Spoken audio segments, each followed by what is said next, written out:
Hi everyone, welcome back. Lori McKenzie, Christian mental health therapist. I'm in a little bit of traffic and I had these ideas running through my mind, so I thought I'd try to do a video. I know that it might be frustrating to some that I've spent time on my videos that are called What is Christian Counseling, talking about what it isn't. But I think that's important to get out of the way at the beginning. And today I just want to talk about counseling in general, not specifically Christian counseling, and what counseling isn't. And this is just going to be one video. There's three kind of major things that I think can be common misconceptions.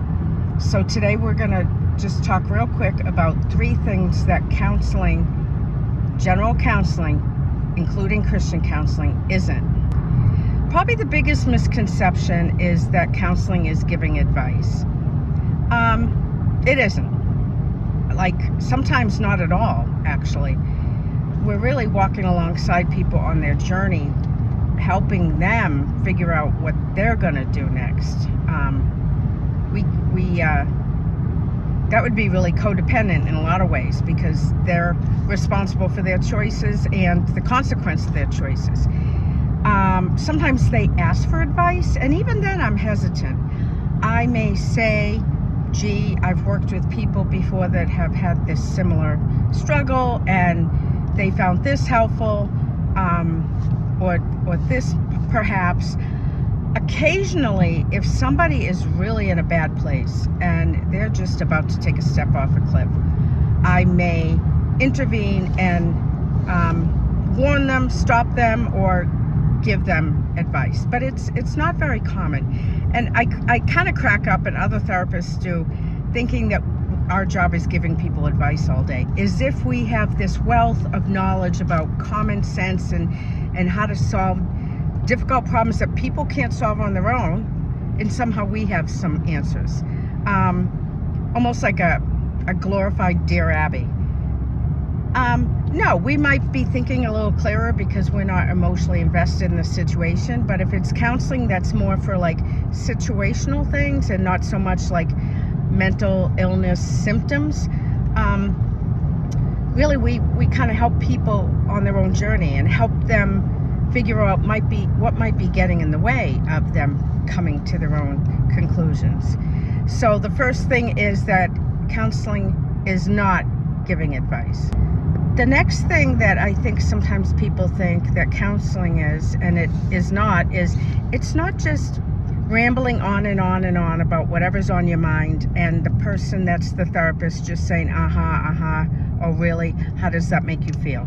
I hardly ever use the expression, how does that make you feel? I probably use it sometimes. But yeah, so I think there's sort of this misconception that comes out of Freudian thought that someone's lying on a couch and they're just going off in 20 different directions, and we're just going to charge you indefinitely money weekly for years and years and years, and you're just kind of going nowhere. No, it ought to be goal-oriented. I've already discussed that, so I won't get into that more. But it is not just talking on and the therapist just occasionally saying, There's a lot more to it than that. The third thing that counseling, it's not that it isn't this, but it often isn't this. It's sometimes what I'm about to say, but a lot of times, most of the time, it isn't. And it isn't necessarily about solving a problem. Now, yes, sometimes people come in, they have very specific mental health symptoms that are severe, getting in the way of their life. They can't manage their job, it's affecting their family, it's affecting their ability to do a lot of things, go to church, and they need relief. They want relief. And if we can, we will try to solve that, whatever that might look like. Get rid of those symptoms. If we can't get rid of them, minimize those symptoms. If we can only minimize them so much, then learn to manage them. And that might require some ongoing therapy for a while to address that. But that being said, a lot of times counseling isn't about solving anything, actually. Now, it might sound like I'm contradicting myself because I said that there should be goals and you should end therapy when you've reached your goals. But this is a little hard to explain, but I guess I've always kind of really liked the psychological and therapeutic theory behind something called positive psychology. Now, I don't think it's well named, because positive psychology makes people think of like optimism and looking at the bright side and all that, and that's a good thing to do, but obviously it's not good to do all the time. If you have a problem and you just act like it's not there because you're being happy-go-lucky, that's not necessarily helpful. So it is called positive psychology, positive psychotherapy, and the idea behind it is that life is a process. I think this goes along with the Bible too. It really does. Life is a process. You don't ever really arrive at the answers, having all the answers. Sometimes you just need to address things along the path, and that the process of doing that in and of itself can be really powerful and meaningful. So I'm a very process-oriented person. I think a lot of therapists are. So it's not just a means to an end. It's like, what's happening in the process? What are you learning about yourself? What are you learning about in Christian counseling, your relationship with God and others? You know, how are you living your life, and what are you learning about how you can continue to proceed in your life through the therapy, even if it's not directly related to the goal. So you have a goal, but along the way, you're going to learn things and grow, and you're going to have self-awareness and other awareness, and even biblical awareness is going to be an end in itself, even though that's just what you're using to deal with what you're in counseling for. I realize that might sound confusing. I'm trying to explain it the best way I can.